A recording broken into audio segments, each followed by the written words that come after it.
In this video we will show you how to use a program written in C# to control the Otii software. We start with Microsoft Visual Studio. We create a new project. For this demo we will do a console app using the .NET framework. To control Otii from C# you will need the Otii TCP client, and you can find it at our GitHub page, but it is also available as a NuGet package. So right control on the project, click on Manage NuGet Packages and search for Otii. So we install the Otii TCP client, and it will also install the Newtonsoft JSON package. The Otii API is available in the Otii namespace.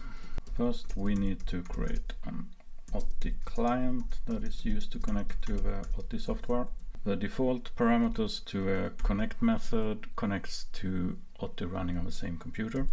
If that succeeds, we get a reference to the Otii API.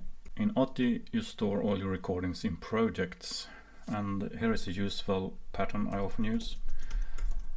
I start with trying to get the active project, and if there isn't one, I will create a new project. The next step is to configure your ARC. In this program we expect there to be exactly one ARC connected to the computer, otherwise we will throw an exception.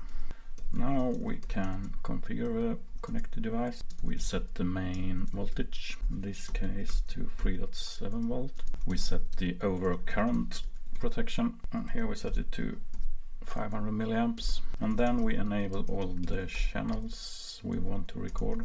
And in this help here you can see what channels there are available. We will enable the main current channel. We want the main voltages. And for this demo we also want to record the GPI1, and we have UART logs, so we want to record the ARC channel. Now we can start recording, and we turn on the main power of the ARC, and we do a recording for 5 seconds. We turn off the power and we stop the recording, and finally we will disconnect the TCP client. Let's try to compile that. Seems to work. Let's start Otii. You need an Automation Toolbox license or an all-pack license for this to work. And as we can see here, I have an all-pack reserved. If you go to Preferences and the Server tab, you can start the TCP server. You can also make it start automatically when starting the program. So let's try to run our program.